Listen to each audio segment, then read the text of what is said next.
요한일서 3장 23절에서 24절 말씀입니다. 그의 계명은 이것이니 곧 그 아들 예수 그리스도의 이름을 믿고 그가 우리에게 주신 계명대로 서로 사랑할 것이니라.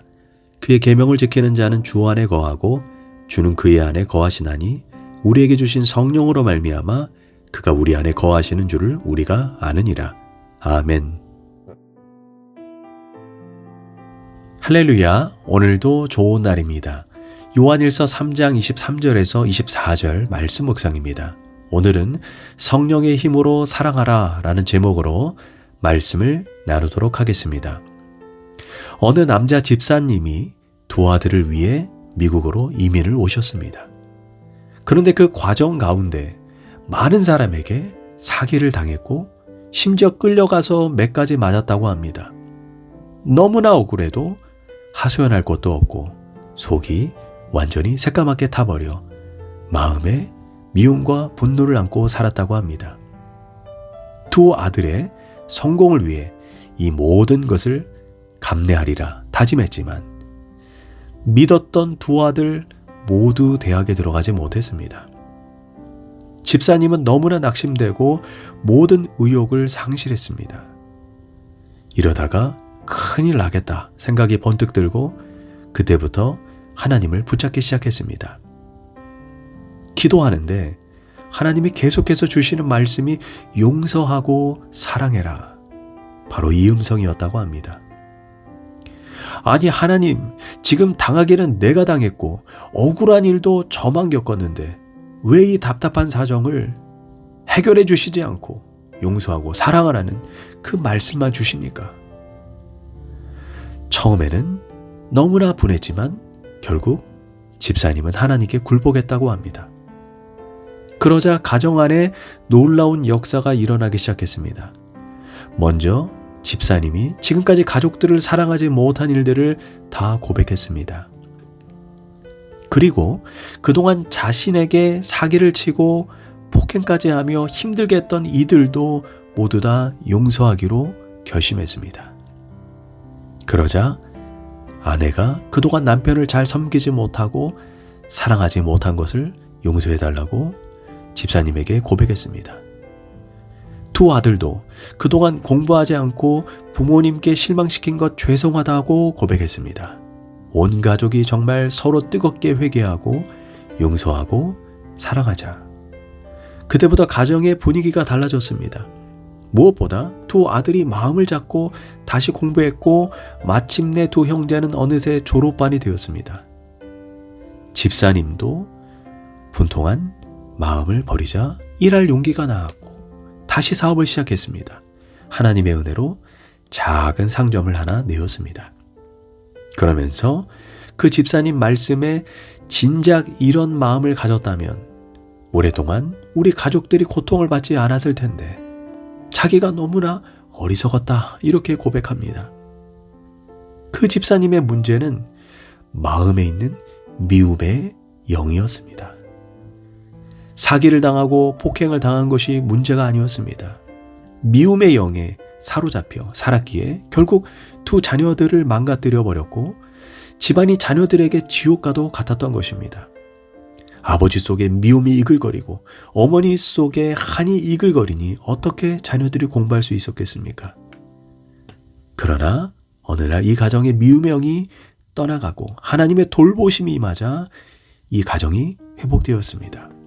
서로 잘못했다고 고백하고 서로 용서하고 사랑하기 시작하니 사랑의 영이 가정에 충만하게 일어난 것입니다.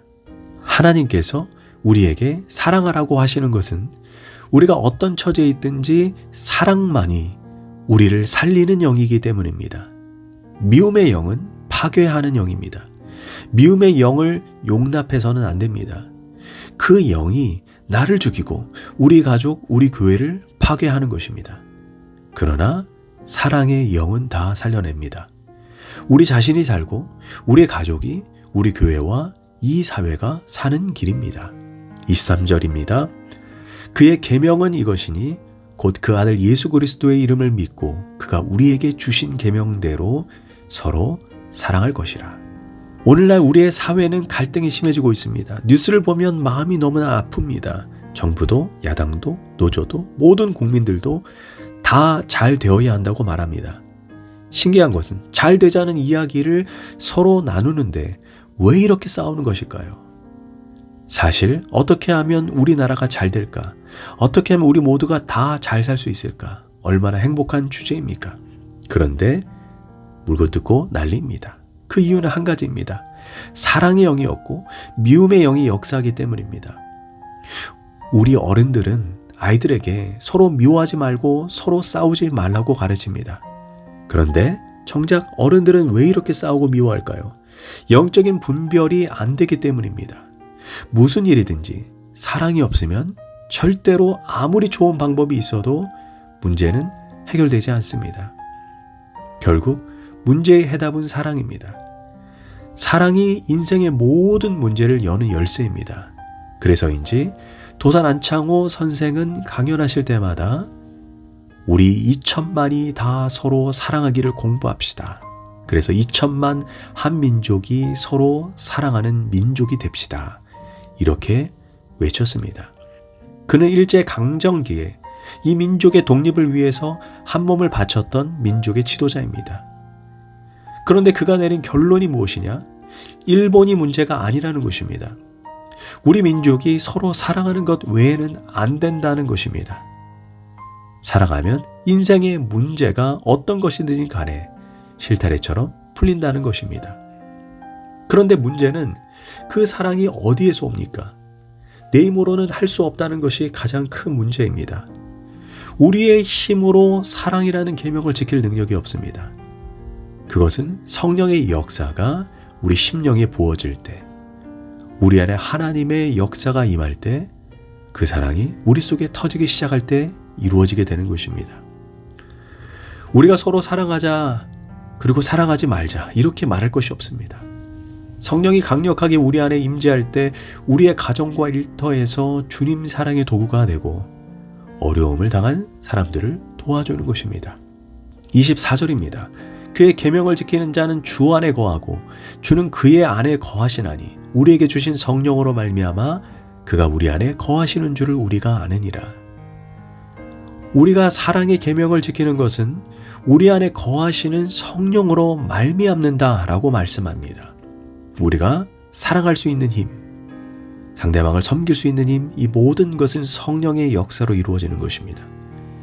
우리가 지금도 누군가를 생각하면 분노가 벌컥 일어나고 누군가를 머릿속에 떠올리며 복수심에 불타 우리 안에 미움의 영이 가득하다면 우리는 아직 성령님의 만지심을 경험하지 못했기 때문입니다. 그 결과 내 영혼이 망하고 내 주변의 모든 것이 다 무너지는 것입니다. 오순절 마가다락방에서 120명의 제자들이 열흘 동안 전심으로 기도했습니다. 그러다가 성령을 받았습니다. 성령이 강력하게 역사하자 그들은 노력하지 않아도 서로 사랑할 수 있었고 서로를 섬길 수 있는 힘이 생겼습니다.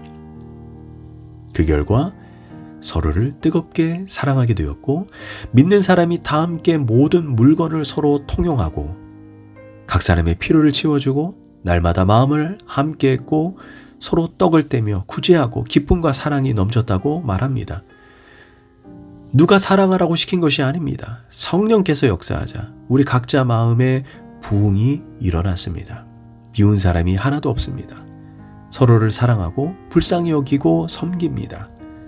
그 결과 놀라운 일이 일어났습니다.